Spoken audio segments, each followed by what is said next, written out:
au diapason. Oui, avec des tirs moyens, hein, malgré tout. Et ça, c'est bien fait, Tarafeta. Ça rentre par vraiment un tout petit espace au premier poteau pour Tarafeta. Ce sont des tables, des tabourets, des manches debout pour accueillir les spectateurs. L'accélération de Gabriel Husch, le duel face à Kevin Bonnefoy, remporté par l'ailier droit. Occasion donnée aux Aixois de prendre le large peut-être. Dans l'intervalle externe, bien joué. Christianson, le break confirmé, 3-0.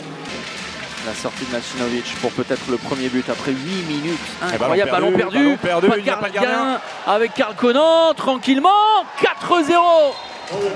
Bon, le faux départ est confirmé. Chambéry, Montpellier à domicile n'a pas marqué, a échappé non pas au pire, mais à un 5e but grâce à Kevin Bonnefoy. Parce que le paradoxe, bien joué, ballon superbe perdu. le piège tendu par Karl Conan. Christianson qui envoie Gabriel Husch. Au sortir du temps mort, c'est un 5-0 infligé par un PAUC tout feu tout flamme sous les yeux de Franck Maurice, de Tariq Ayatoun. 13 minutes et Romero a empêché les Montpelliérains de marquer, mais jusqu'à présent, parce que Hugo Desca délivre enfin le peuple montpelliérain sur un tir. Kylian Villemino qui va essayer de mettre un petit peu plus de vie, d'engagement. Valentin Porte qui là va en mettre beaucoup et 2 minutes logiquement. Et plus 3 en faveur du PAUC. Les derniers instants, ça c'est très bien joué aussi. Et une nouvelle fois bien conclu avec Kylian Villemino.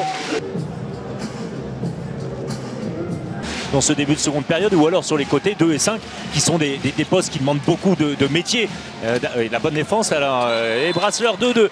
Deuxième but, attention, hein, si Brassler était capable de marquer comme ça, un petit peu comme il le veut, comme il l'a souvent fait avec Limoges.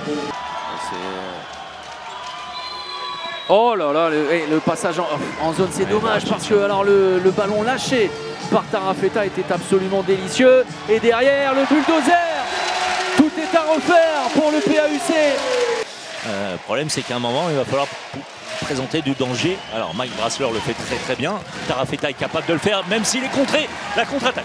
Et avec ce ballon récupéré par Pelas, qui a fixé Romero, à nouveau égalisation.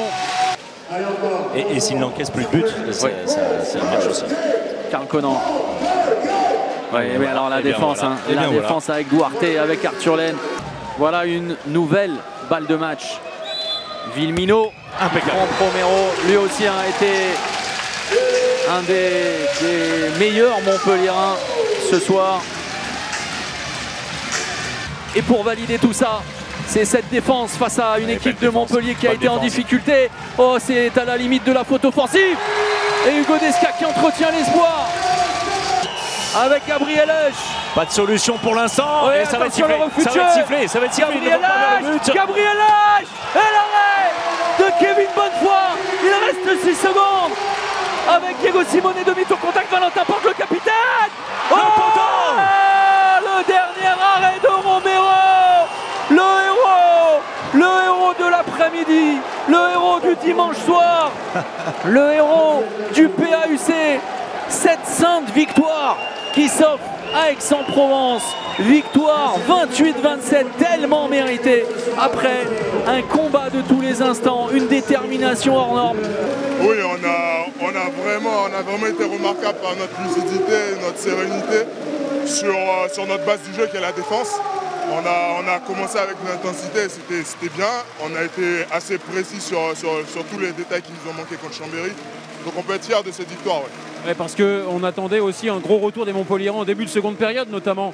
Et là c'est la même chose, vous avez su à chaque fois imprimer votre rythme finalement. Ça a été un rythme aixois aujourd'hui. C'est ça, en seconde mi-temps on a su casser le rythme parce que je pense que Montpellier voulait jouer assez rapidement. Nous on a su casser le rythme parce qu'on était devant. Donc c'est bien, on prend de l'expérience, on arrive à gérer ce genre de match contre des équipes assez grandes. Oui, et puis alors, point de vue comptable, si on est un peu froid, c'est quand même une sacrée affaire que vous faites aujourd'hui. Oui, d'un point de vue comptable, je crois on reste deuxième ou troisième, je crois. Donc on reste dans la course malgré toutes les blessures qu'on a. On peut être fier de ce qu'on a fait. Quand les jeunes sont rentrés, ils ont apporté aussi ce qu'on attendait d'eux. Non, c'est un bon match dans l'ensemble et on va bien la fêter. Eh ben allez-y, mais attention parce que vous jouez rapidement. Oui, on n'aura pas beaucoup de temps. Non, voilà. Mais la fêter ensemble. Doucement la fête, d'accord. Très bien, très bien. Bravo encore. Merci. Bravo, bonne suite de saison. On va enchaîner. enchaîner, hein, messieurs, avec... On va enchaîner avec Valentin Porte. Valentin, merci de venir à notre micro. J'imagine votre déception. On était avec François-Xavier et Thomas en train de dire que de manière froide, la victoire des Aixois était logique aujourd'hui puisque Aix a toujours été devant malgré vos tentatives multiples de revenir dans ce match. Vous n'étiez jamais très loin mais jamais devant non plus.